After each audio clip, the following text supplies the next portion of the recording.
This is Canucks Only. This is Canucks Only. Here are your hosts, Shylo Smith and Rob Young.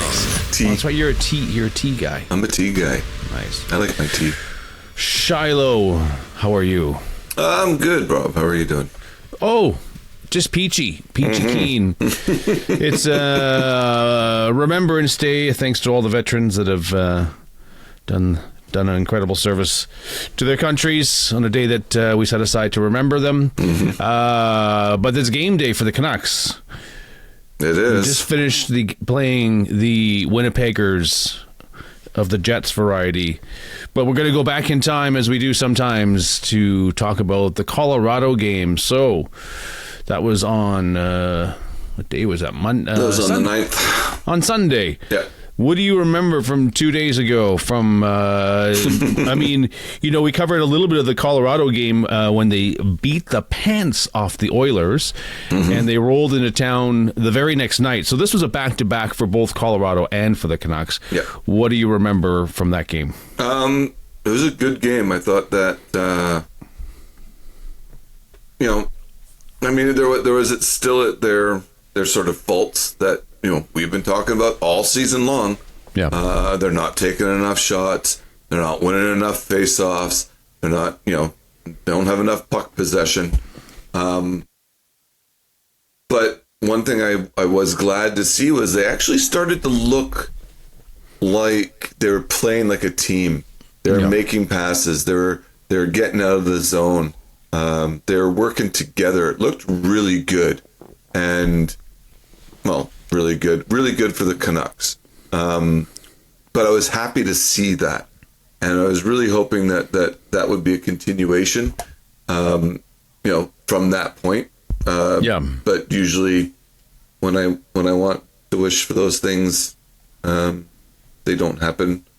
Pettersson was great in the dot for that game. That's because you're a Canucks fan. I know, right? Long suffering. Pettersson was at 62% in the face-off dot.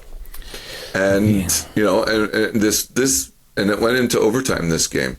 So, you win the puck, you have the puck, it generates a lot more opportunities. The power play, kicked in. I think they were 50% on the power play. All right. They had 2 chances and they scored on one. So, that's awesome. They also got a shorthanded goal. All right. So, I'm sitting there going, these are the things that we needed to see, right? We needed to see, better PK. We needed to see, and scoring a goal is a good way to get through a penalty kill, right? Yeah, for sure. I think Colorado scored like a minute and 45 seconds later, but still. Yeah.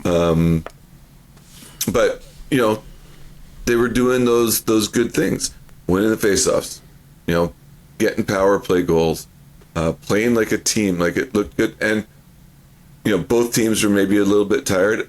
Colorado's a beast. They are, McKinnon is like, with all due respect, I would rather have McKinnon on my team than I would McDavid. Yeah. And he's a beast. And he's intimidating when he's out there, and he pulls the whole team with him, right? And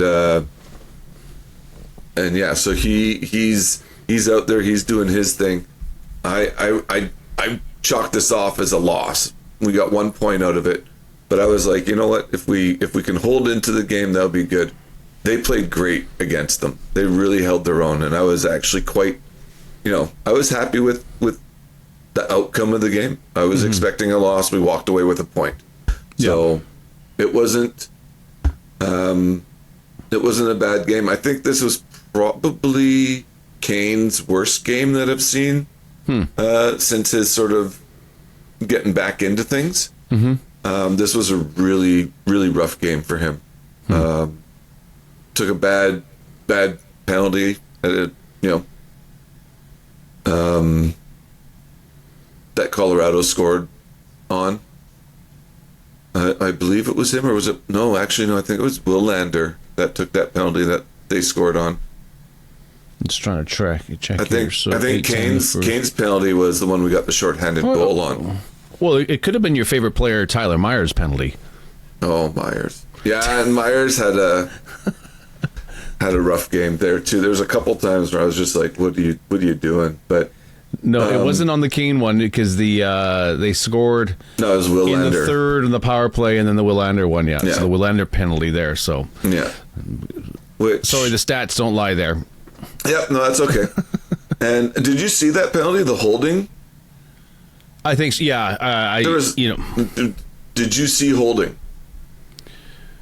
No, that was did not that see one a was holding on that call. The direct impression that I remember was like, but for me, so many bad things are happening all the time that I think it's all starting to blur. Yeah. So I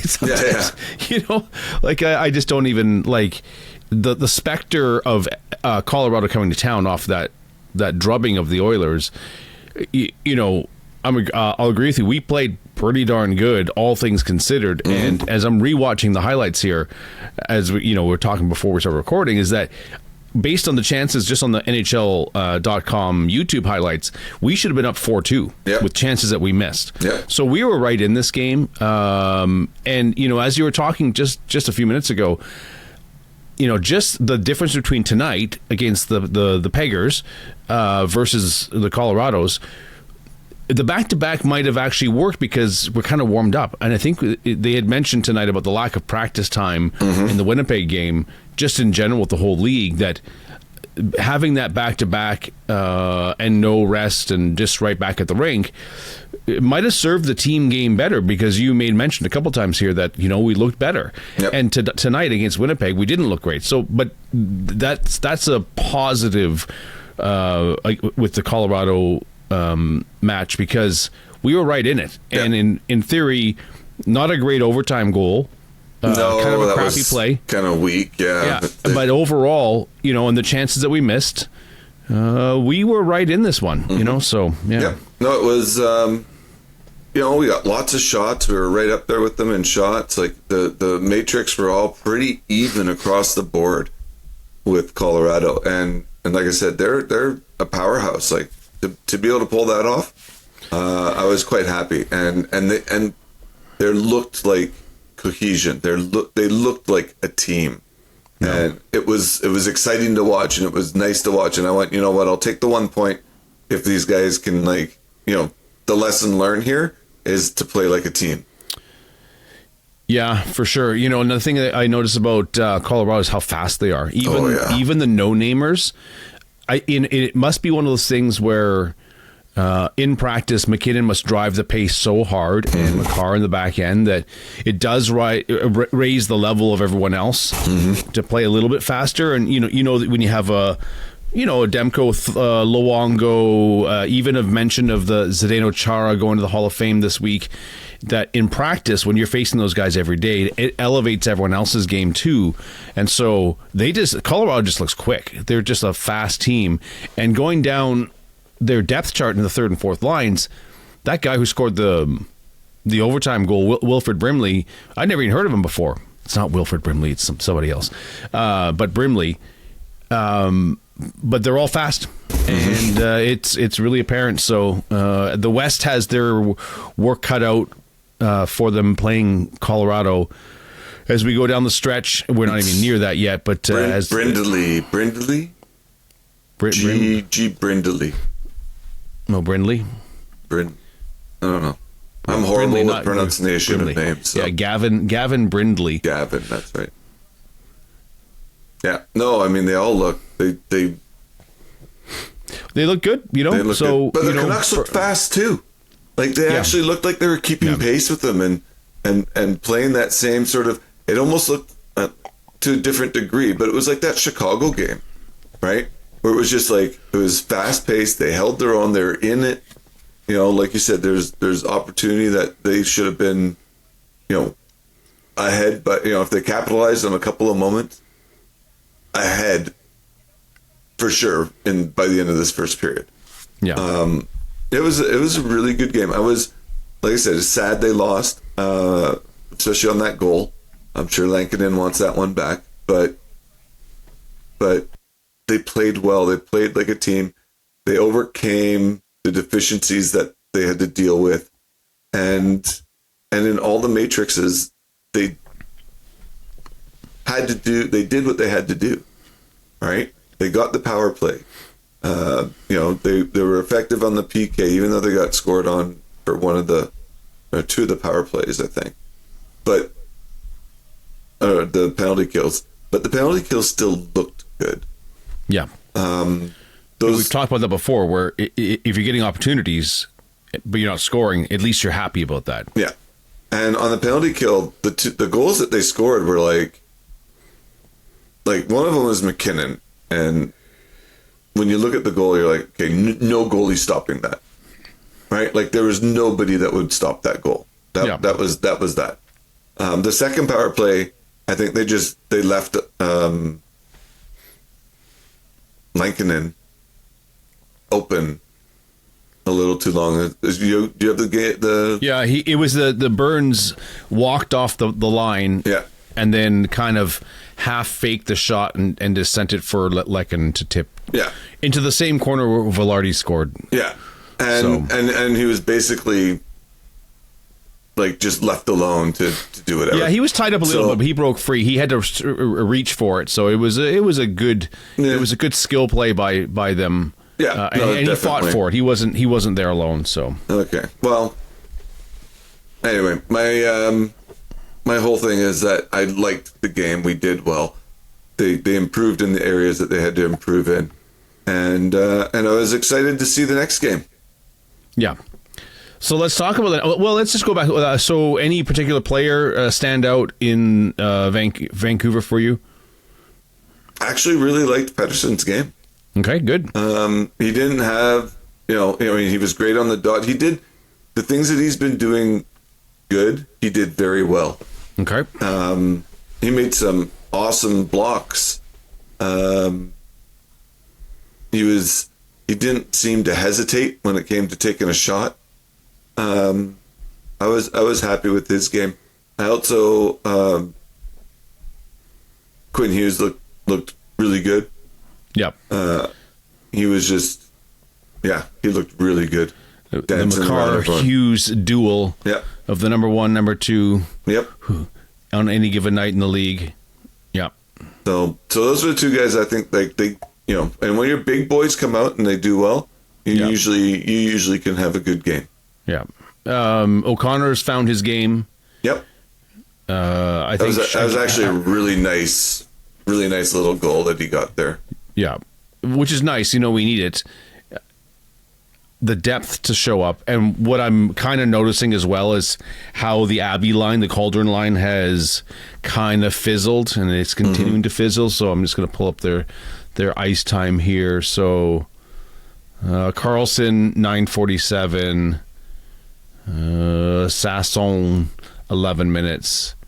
And Baines, only 9 minutes. So I think the stamina or the legitimacy of them as NHLers is now, I guess, in the journey of becoming an everyday NHLer, you have those that are a la the Trevor Lindens who never spend a day in the minors, to the Lucas Reichels and the Abbey line that, are struggling to hold their position, right? So I'm just noticing that as an overall, because and the pattern of, Sherwood had a great game, but the next game, he can't do it every night, and this is also what separates the really great players. Yeah. And and players can have off nights, but then like you said, the team aspect of everyone going at the same time kind of needs to happen, because you can have a third of your team going and carry it, but that's not the way this team's constructed at the moment. DeBrusk scored in this game. He's playing well enough. Besser continues. I can't remember if he scored or not. I don't think he did. But he did. But it is finding all the pieces at the same time, because when you don't have your game breakers breaking games and it has to be a team game, you need that 4-line effort, and we are definitely a 4-line team. Anyways, this is sort of going into the Winnipeg game, and maybe we'll just transition to that, because for all the standouts, you know, it's like you're saying, you know, if Quinn's putting the team on his back, you know, there's certain people that are doing their parts as well, but then other people aren't. Yeah. But that is, I mean, that's going to be a nightly grind anyways. But my only point is that I'm starting to see the patterns of the point where, like I said, Garland, Sherwood, Quinn, if they don't have a great game and drag everyone else to the fight, it's a really difficult win for us, right? And so that depth, performance, and the role players need to step up. So yeah, like you said, you felt Kane had a bad game and O'Connor has a good game. You know, like there's no consistency, and we need the consistency to be effective and to chalk together some wins here. So let's really quick with the Jets game here. Yep. So Baines had a total ice time of 5 minutes 30 seconds. Yeah. You know. Yeah, and that's sorry, I'm looking for. Sasson had 9 minutes 30 seconds, and Carlson had 8 minutes 40 seconds. Right, and so that's, I mean, as I was watching the games, like, wow, I haven't seen Baines out for a while. Like, so the things, as we're, you know, tracking this game by game and talking about each game, you know, we were both really high on that Abbey line, but they've seemed to be fizzling and not being effective, and that's hard. You know, you've got to chew up your minutes, whether you're contributing or holding it off, right? You're staving off the other line. You know, don't be a minus, be a 0 or a plus on the old stat line, right? So it's a little difficult. All right, so what stood out to you for the Canucks versus the Winnipeggers? Wow. We sort of bounced back to that whole everyone playing for themselves. Like there's a few times, and I don't know if it's confidence. Like, you know, these guys aren't just they're not feeling confident with you know, themselves or their teammates, but there's a couple of times that Connor Garland was going down the wing and breaking in, and he passed the puck to himself off the boards to get around a defenseman. Yep. When you're doing that more than once, and you have players that are open and available for a pass, there's something's not right there, right? There's a confidence level, because now you're like, what? Are you worried about making that pass? And everything just seemed to be individual efforts to achieve a team goal. And that's what I really saw out there, was just everyone just trying to do their own thing and hope that while they do their own thing, someone else then continues doing with their own thing, and that generates a goal. Now they had, 3 goals, but they were all sort of like, except for the Besser goal, I think was the only one where it looked like, a set play almost. Like it looked good, right? It was the Hughes to Pettersson. Yeah. The Besser. I mean, I'm just watching the highlights on Sherwood's goal was nice. Sherwood's goal was beautiful, but that Quinn Sherwood goal was, unreal. It was beautiful. Yep. But I know what you mean. This felt like a real hard work game. Like I mentioned to you on text, is like this felt like a preseason game from our perspective. Like the Jets are big. They're big and they're quick, and they're playing this grinding playoff style. And And we seem slow out there, like nothing like the Avalanche game. You know what I mean? Yeah. And who knows? Like, and this could be part of the condensed schedule. Everyone's in the same boat. Just watching the DeBrusque goal here on. That is a great shot. Like, and he doesn't shoot that shot doesn't shoot that very often. And Besser's goal was a beautiful goal too. Like their awesome. goals were good goals. Yeah. It's just the rest of the play that was lacking, right? Like, the face-offs. Like we were 40%. The whole team was 40% on the dot. Yeah.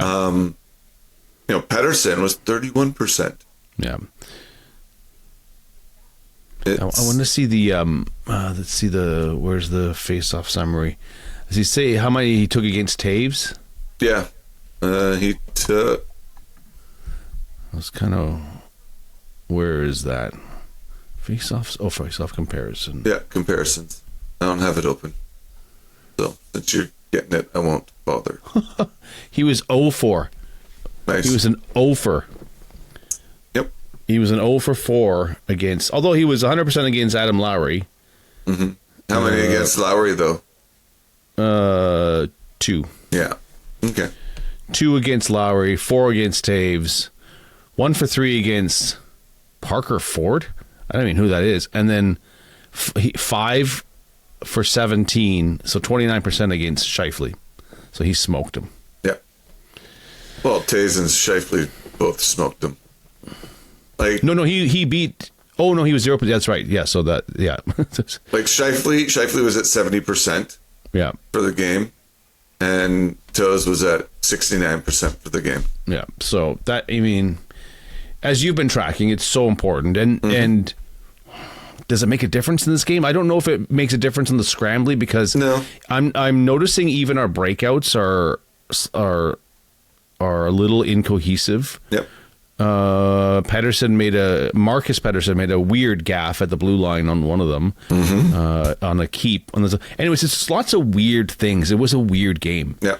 I mean, Winnipeg looked fine. We looked not fine. We looked like we're struggling. And even, what I had mentioned of Pettersson's stride there, just watching him on the back check here, he looks like he looks slow. He does.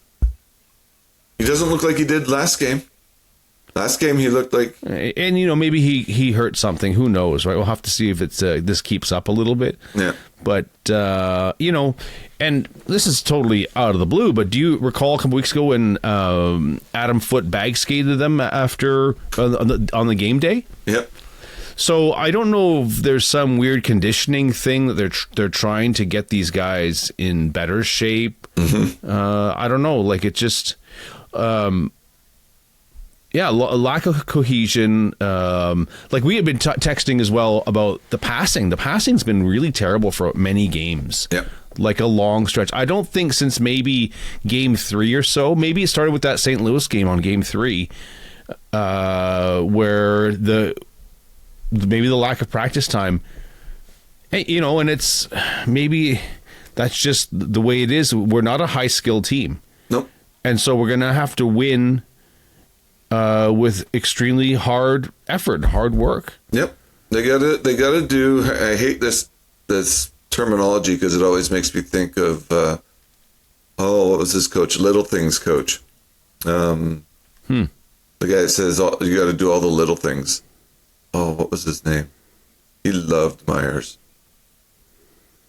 No, it's not coming to me. Anyway, but the little things are what they need to be focusing on, right? And sometimes, there's there's a saying about good defense generates good offense. Right. Right now our defense is not looking that. Sorry, let me rephrase that because I don't want it to seem like it's the defensemen that aren't doing good. Our play in the defensive zone, is not looking good. So just on that point, someone had mentioned, and I had noticed it as well, DPD is not playing great. No. He is not the same D. Pettersson from last year. So there's a start, right? Yeah. So Myers has been very up and down this season. Like he started off okay, and then he's drifted into this very weird space of save for a couple of key moments. I think he's been very unnoticeable, but not not in a good way where he's, making the right plays out, but he's being very safe and, which in some ways is not bad, but, but yeah, I know what you're saying. Like he's just sort of, it's like he's gone from like, high chaos giraffe to just mediocre, mediocre, to the resting donkey, right? He's gone from chaos giraffe to a resting donkey. And I'm just looking at his stats, right? Like he had, 17 minutes out there, but his stat sheet's blank. Wow. Okay. Right? He had a missed shot, and that's it. Nothing else on there. And no hits. No takeaways. No hits. That's interesting. No takeaways. No block shots. Nothing. He had no shot attempts. Nothing. He had one missed shot, and that was it. Wow. And he didn't even show up on the plus minus. He was a 0. Wow. Yeah. So I think that what has been traditionally our strength is this decor, and maybe I'm waiting for Willander to show us. I can see it, but he had a rough game today too. He's a 3/4 step behind. Like I can see him getting there, but at the moment he is. He's there to showcase what he's got a little bit, and also because of the injuries, right? So I don't know. It's there's that one goal where he was tying the guy's stick up, but he wasn't getting him out of the crease. Like he was the player, I forget who it was. He was slightly in the blue, right? Can you take a look at that and confirm what I'm talking about? That one. Willander on the Willander, yeah, on the Willander goal. Out muscled. He did for sure. He had to clear that crease. Yeah, and I believe it was Niederreiter, if I'm going by memory. Niederreiter, and he's a beast. He's bigger. He's more determined. He's got more experience, and so. Well, yeah, and that's what I'm saying. Like that's where Willander, whatever his name is, Willander is going to need to develop, and it's going to be the size, the strength, not the size. He's got good size, but the strength, and knowing okay, I gotta clear this guy out. It's not just tying him up; it's getting him out of this danger zone, right? Yeah. Yeah, and I think cohesively, I think it's also, I think the passing has been off for many games. I'm going to say into 3 weeks now. I'll blame it on the lack of practice time, because I'm remembering like in the old days of the Detroit Red Wings with Stevie Yzerman, Fedorov, Shanahan. And someone had made the comment at some point and said the old Detroit Red Wing practices were so quiet because the pucks never hit the boards, because the passing was so accurate. And, when you have that level of skill and talent, and Lidstrom back there and the Russian 5, there was no wasted pucks. And there are so many wasted pucks for us in the last 3 weeks. It's really crazy. Yep. And the Abbey line should be fine, but something's happening there. O'Connor's doing fine, but he's kind of a one-man horse where he gets up and goes. Sherwood's great, drives the play. Garland's amazing. Hughes and Hronek are driving play. And then you have your second tier of the Besser, DeBrusques, who are doing well. And you're starting your third tier with the Canes. But, man, they're fighting it, just getting... Have we seen 3 passes in a row? Yeah. I mean, in a long time, or. Well, I mean, you make a great point. These guys are doing really well on their own, and as a cohesive sort of entity on the ice, they're doing very well on their own. I think you're right. I think that the only times that they've actually made 3 or more passes is probably when they've actually scored goals. Right. And that's it. Even the simple plays breaking out of the zone, like once near any passes through the blue line, I've noticed lately are they struggle, they fumble. It's rare and it's not clean, And I hate to, we keep talking about Kane because we're kind of waiting for him to emerge, and I think he'll be fine at some point. But this is almost epitomizes the problem: is these missed passes, these missed opportunities, and so sometimes you are forced to, and I mean that's the nature of a hockey team, that when it's not really going well, you start to go individual, and I think that's kind of what is the problem at the moment. Like as you've been talking about, is that if it's not smooth and cohesive, and I don't even know what that is at that point, and more practice time will help.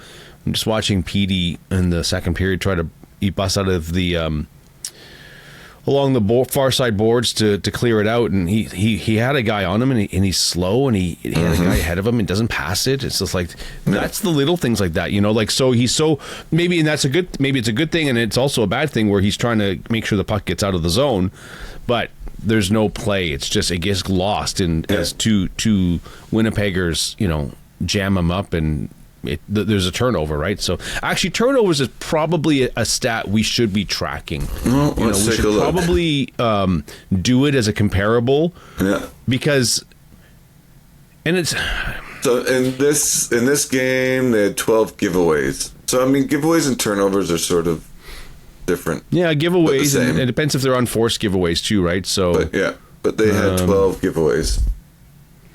Yeah, that'd be something interesting to kind of track. And versus the better teams in the league, even the upper third teams, and see what the average is up there. But it's this for me. This game was no fun to watch. It was actually kind of like a bit of a chore.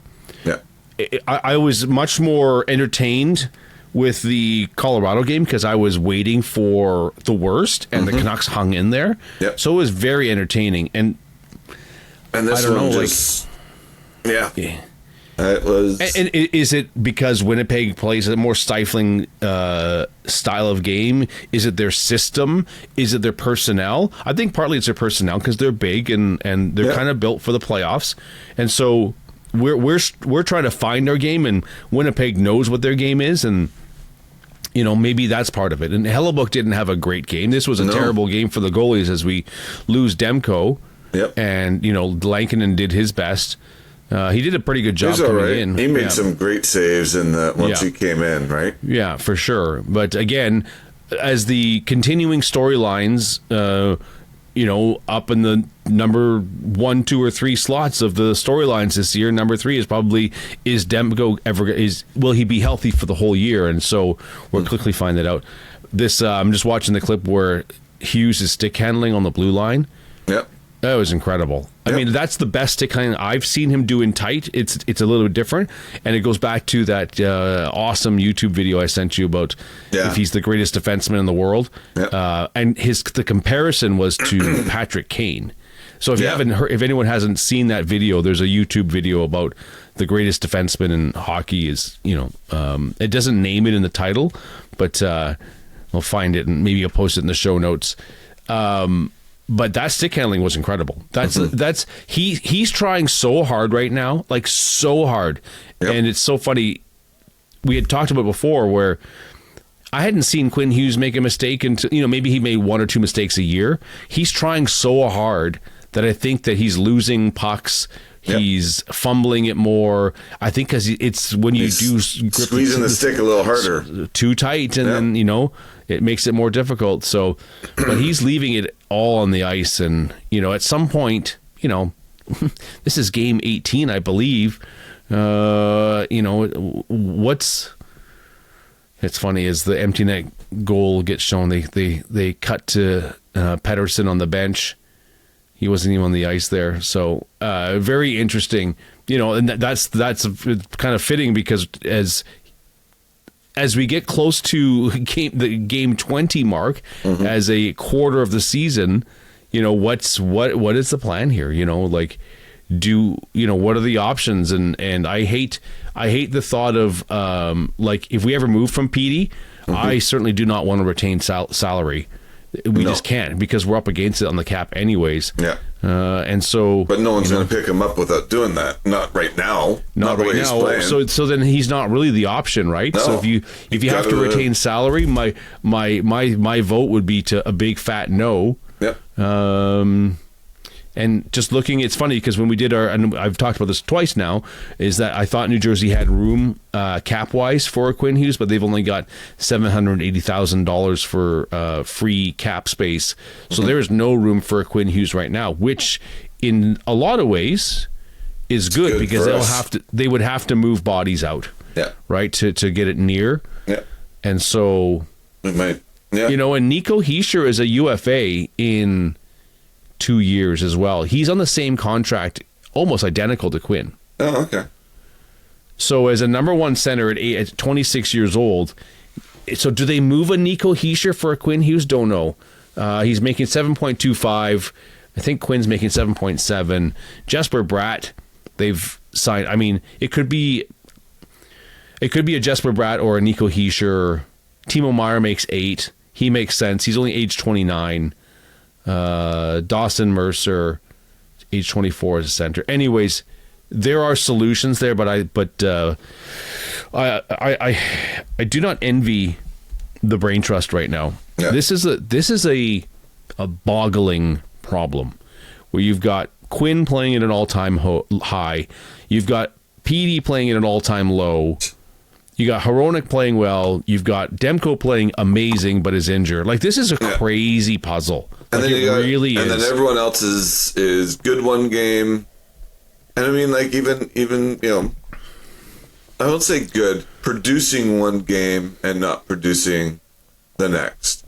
Yeah. And that includes, like, my favorite player, Garland. Right? He's out there. He's still doing all the same stuff. Yeah. But there's games he just doesn't produce. He's out there and he's unfortunately trying to do it himself. And, as you well know, playing that if you get banged up, you've got something nagging, something new, trying to resolve something. It can't be, it's not EA hockey where, you don't feel the effects of real injuries. Mm-hmm. And so who knows? But, as you're just talking there, I was thinking that if we jump forward to, say we're flirting right now with this lineup with a playoff spot, or say we're in, like this team, man, it's not going to be any fun to watch. We're going to be ankle biters at this point. We're not even going to be the St. Louis of what they did last year where they pushed Winnipeg to the brink. Mm-hmm. We don't have the personnel that are firing. Without PD firing, so let's just go through the line. So PD, no, is not firing. Besser's firing. DeBrusk's firing. Mm-hmm. Garland, Sherwood are firing. Kane is, say, 50% or 60%, but he'll get there, right? He'll elevate his game. So then you go to the third line. Ratu, he's doing fine. He's fine, yeah. Right? O'Connor, he's doing good. He's doing above expected, right? Yeah. Then you got the Abbey line. Okay, who am I missing? We're missing one player. You're missing Sherwood. So Sherwood's playing good. I'm thinking of the third line. So Ratu, O'Connor, who am I missing? Sasson. So I would say he's fourth line. So Sasson, Baines, and Carlson is your fourth line. And they've fallen off the map right now. Yeah. Who am I missing? Lucas. Right. So Reichel's terrible right now. Yeah. And I'm a Reichel fan. I think that he's potentially a very good player, but he's terrible right now. Yeah. So what's this team going to do in the playoffs? And then defensively, it's only Quinn, who's easy to target. Yep. Hronek's playing great. You have Marcus Pettersson is not doing bad, but he's not. He's having a very quiet a very quiet season as well. Where before it was like mistake free. Excellent puck moving out of the defensive zone, get out of danger, go into transition. And then you've got the rooks, Willander and DPD. We're really missing Forbert. It's crazy. I really like Forbert. I do too. I think we're really missing Forbert. He stabilizes the blue line. Mm-hmm. And then Mancini. I'd rather have Mancini in right now over DPD or Willander, but he's hurt. I thought it was. I didn't realize that his injury was this long. Mm-hmm. I was not really paying that close attention. But this team is. I was looking at the injuries. So Forbert has an estimated return date of November 23rd. Right. So he's getting. Oh, closer, and they just posted Thatcher Demko's return date as November 14th.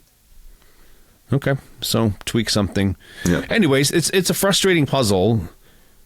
I think what we're based on game one, based on holding Edmonton off, and then that terrible road trip, and then based on a Dallas win and the Washington win. You know, I really don't know what to make of this team. I don't know their identity. Their identity to me is just like, it's almost like, it's like their identity is Tyler Myers. Their identity is chaos. The sleeping donkey? Sleeping donkey. He's either the chaos giraffe or the sleeping donkey. Oh my gosh. And that's sort of where I feel the identity of this team currently is sitting. You know, it's like they're either doing all the things and they're looking great, you know, like against the Avs, or they're not doing anything and they're looking like Connor Garland had 0 shots tonight against the Jets. Man, he was sure fighting it, man. You know, he was fighting it, but receiving passes, trying his little plays that he normally can pull off. But you know, that's fine. You know, happens. Right, he's been one of our best players this year. Totally. And so he is allowed to have an off night. Yeah. I don't know. Like, it's just it's frustrating. It's really frustrating. I'm kind of watching with one eye open. You kind of like squinting, like, okay, what's going to happen next? You can't go into any game like, oh yeah, this is going to be great. You just don't know what you're going to get at the moment with this team. Exactly. So I wonder how long it's going to go. Like, I wonder when does ownership decide to do something different? Well, there was an interesting tweet about that, about how all the rebuilders have now surpassed the Canucks in the standings. Anaheim is flying. San Jose is bubbling with flying because of the stockpiling the talent. And, that's what it was. Someone had tweeted the possible trade for, and I can't remember off the top of my head, that would have rebuilt or sent the Canucks, some rebuilding pieces. And the tweet stated that ownership said no. No, we can't afford to miss the playoffs, was basically the context of what the response was. If that's the state of hockey for us here, that we can't afford to miss a couple years of playoffs, we're screwed. Yep. We're literally screwed. We're going to have 10 years of first round exits. If we get there. We've been screwed since Jim Benning took over. Well, yeah, you know, and it's funny because what was the one thing, and it was the deciding factor, but what was the one thing Trevor Linden said to ownership? We need a couple of years. He said, from what I recall from that, is that he said PD is not going to be ready, and we need about 3 to 4 years to rebuild and restockpile. Yeah. And then he was basically terminated, right? Yeah, because Benning turned around and said, oh, I can get this team turned around in the next year. Yeah. We have all the pieces. We just need all the reasons, fixes. For all the rumors, because no one actually really knows, but the rumors of the whys and the whatnots about why we haven't rebuilt, and it's a retooling, and it's like it's almost like a curse word that rebuilding is a curse word, but it's obvious. The proof is in the pudding. You need young draft picks, and we've talked about this before, starting with the 06 Hurricanes. Having 2 rookies playing like $8 million players. Jordan Staal and Cam Ward came in as rookies and pushed them over the edge. So it's a salary cap weapon, and you need these young guns. And now that Connor Bedard and Macklin Celebrini are like 1-2 in scoring under the age of 24 in the league, is the model. It's the way forward. Yep. And fine. It's not our money. It kind of is our money because we're the ones paying for tickets.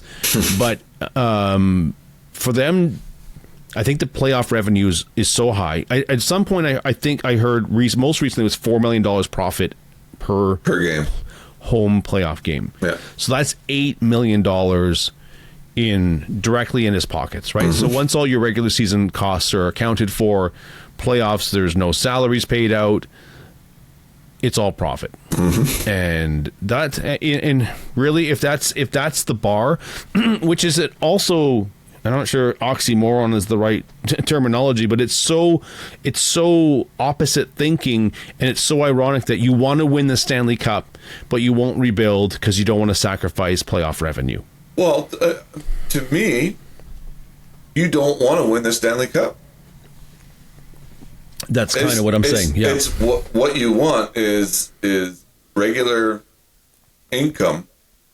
You want sustained income that you can get 4 games. If we can get 4 games every year of playoff hockey, that's what we want. But they're not going to get 4 games. If you're out in the first round, you're getting 2. Yeah, well, 2 games.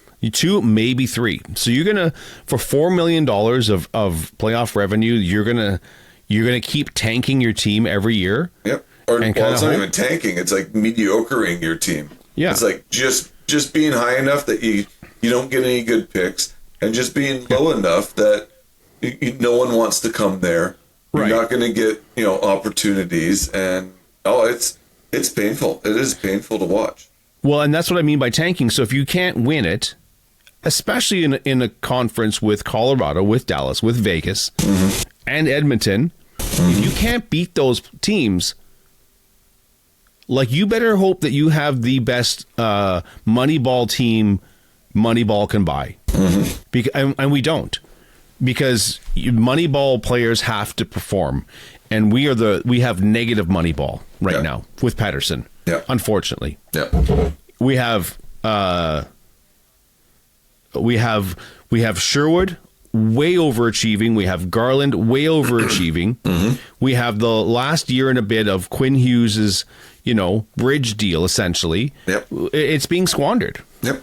So, that being said, there is only one clear path, and that, you almost need to move Pettersson just because, I don't know who you get to replace him at that point, though, right? So there's and who's going to pick him up? Yeah. Who's going to pick him up? And if they do, how much are we retaining? Half? Well, and that's why it was interesting 2 weeks ago with Craig Button on, I think, Donnie and Dolly, and he's throwing the word buyout out around Pettersson. That almost needs to be an option. And I'm not sure when you could do that mid-season or if it's end of season, but holy cow. Like, just that's saying those words out loud. Yeah. And then penalties involved with that. I think it's like, that'd be like, I don't know. Anyway, there's a website that tells you what the buyout would look like over the course of 3 or 4 years. Yeah. Let's see, a buyout calculator. It's on Puckpedia. Let's put it in there. Oh, Elias Pettersson is the number 1 buyout box, followed by Darnell Nurse. That is how bad. Wow. Because it says popular buyouts, so it's trending. Yeah. The next one is Huberdeau, then Kotkaniemi, who is very interesting because that, and then Draisaitl, and then Marchand, then Trent Frederick. 3 Oilers in the top 7. Then Noah Dobson, then Mitch Marner, then Kadri. So let's buy him out. What does it say here? So the buyout cost would be $25 million of base salary. He'll be 27 years old at the buyout, giving him a 67% buyout multiplier. It would cost $2 million a year for 12 years. That's not bad. It's not bad, but that's not bad. That's way better than the retention. Yep. So that would have to be the well, then any team can get him for nothing, right? So why would you trade an asset? So that's an interesting problem. Yep. But the thing is, until he can get his act together on the ice with some consistency, and okay, great, face-offs are better, he's blocking shots, but that's not what we're paying him for. No, paying him for goals. And that's actually not how you construct a team on how to win, is a guy who's blocking shots. No. Or maybe that's your awesome third line center. Yeah. Right? That's your second line. That's your Kevin or thinking of the guy from 2010, second Kessler? line. Kessler, thank you. Kessler, Malhotra, Lapierre. Yep. So, the character guys. But yeah, the blocking shots and face-offs, right? So in my half glass full hat on, I go after Ryan O'Reilly and Kotkaniemi. And I stack the lines down the center. And, you know, you can have Ratu on the wing. And you're buying out Pettersson? No, I keep him at that point. Okay. I if you're going to try and salvage this, you need a couple of effective guys. And, you know, O'Reilly will be fine as a second line center. Yeah. You know, Reichel goes down the third line as a winger or becomes, you know, like actually you had mentioned it too about the shuffling the lines. And I saw some of the line suggestions, and for me it was very obvious. You put the guys who are struggling, so it was Sherwood, Besser, and Reichel.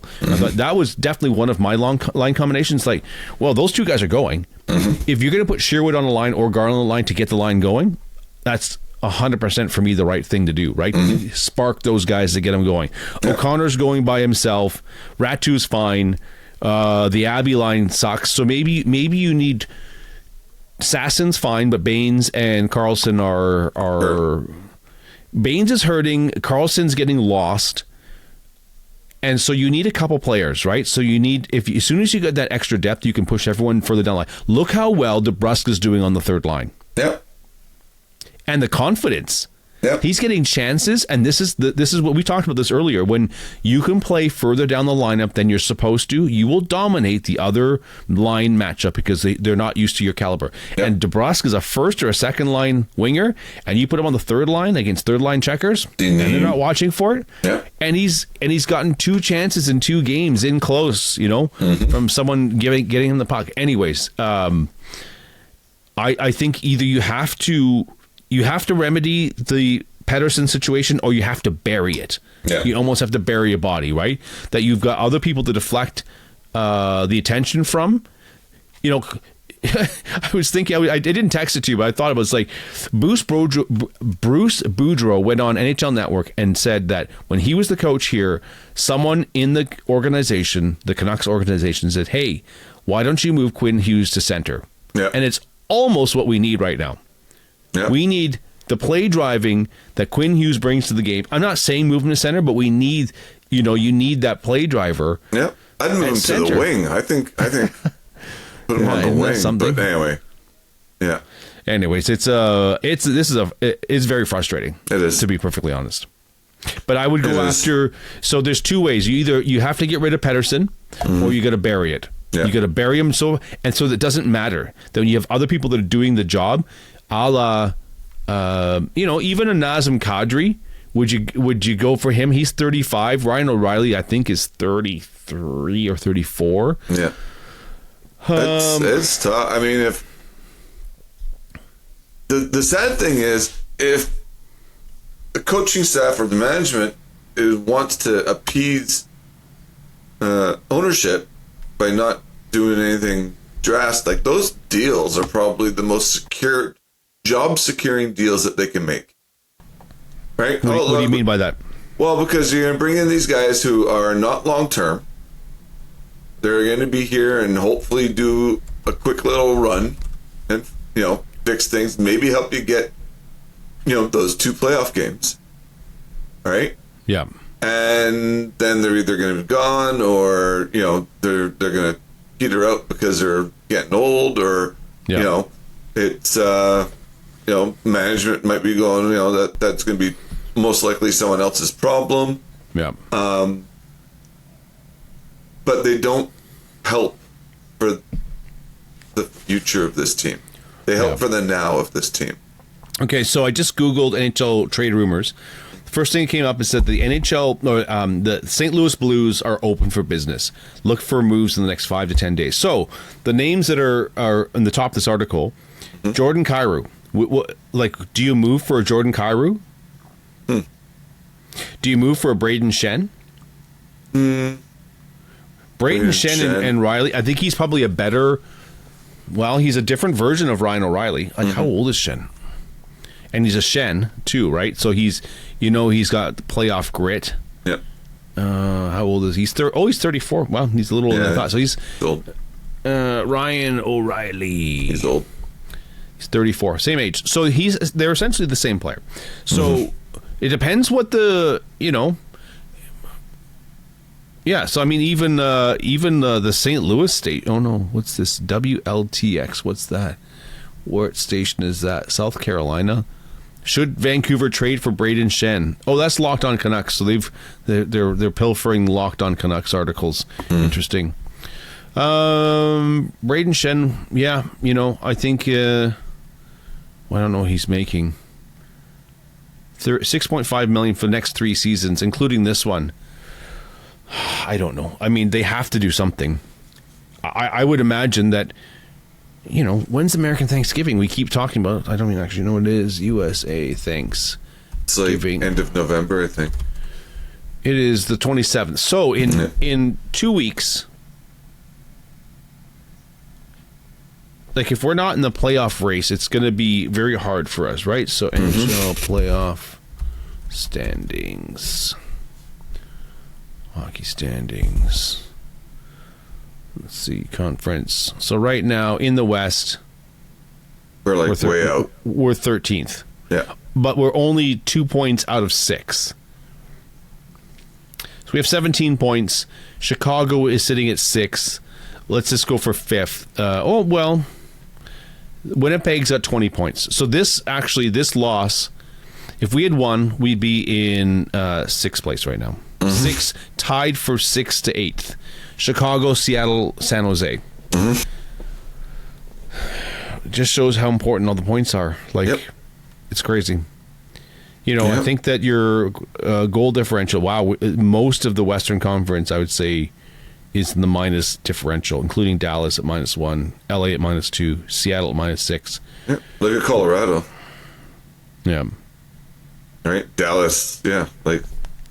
Everyone else is in the minus. So you just can't. We have our work cut out for us. There is, I don't even envy. What a fun problem. I wish this was my EA hockey team and you're able to do some things, but I wouldn't mind having a couple $1 billion to play with the Canucks either. So I mean, there's only 2 paths, right? They can't really afford to say we're good enough with this team right now. There's no way that conversation's happening behind closed doors. No. At Canuck HQ. No. Not by the coaches and not by management. No. And, our ownership needs to... What's the right thing? It's like... they have to accept short-term pains. Yeah. To make some long-term gains. Yeah, I mean, 100%. But they have to be accepting of that reality, right? They can't. And I wanted to say something like meddling, but that's not really where I was going. I'm searching for a thought concept that they need to let the management do their job at 100% level. They can't interfere. Yeah. Rutherford's no dummy. I'm not the biggest Rutherford. I'm not the biggest believer in Rutherford. His track record. I thought he got gifted. Pittsburgh, he got gifted with, you get Crosby, Malkin. How do you, if you screw that up, then shame on you. But Carolina, too, that was a pretty stacked team. And so I really don't know. I'd have to go back and see the trades that he made. I just, for someone named Trader Jim, there's been, he's only 50% earned that moniker. But there's different problems here, I think, to be solved, and it's a complicated puzzle. I just asked Gronk, what do the Canucks need to do to be better this season? It's been thinking for quite a while. Win some games. That's what they need to do. So yeah, I guess Rob Gronk. They should have named it. Elon should have named it Gronk and had Rob Gronk's face and voice on it. There you go. So. Well, I mean, we wrapped up talking about the episode a long time ago, and that was a lot of conceptual talk. So, anything else sort of popped to mind on this two-game banger? I hope they podcast. I hope we see some bounce back. I hope we see they got. I think they got just the one day off again, and then it's like an early game on Sunday. Or no, wait. Or Friday?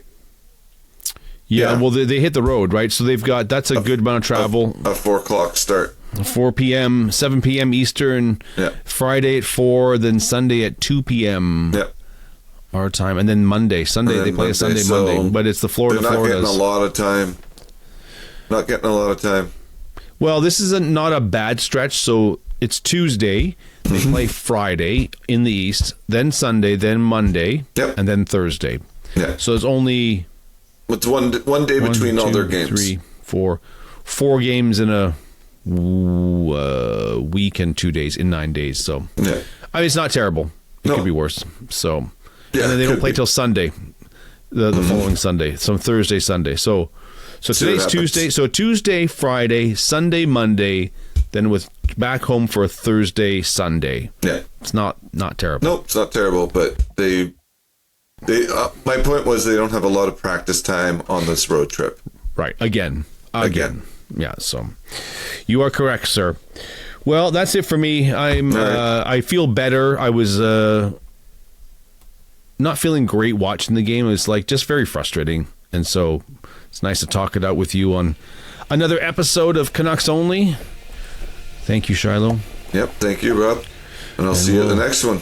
We'll talk to you in the next one, and we'll try and do it after. Well, we'll try and do one this weekend after we see a game against the Hurricanes. Yep, see what they do. All right, Shylo, have yourself a good evening. Thanks, you too. All right, talk to you. Bye. Thank you for watching Canucks Only. Canucks Only. If you enjoyed this episode, please like, share, and subscribe.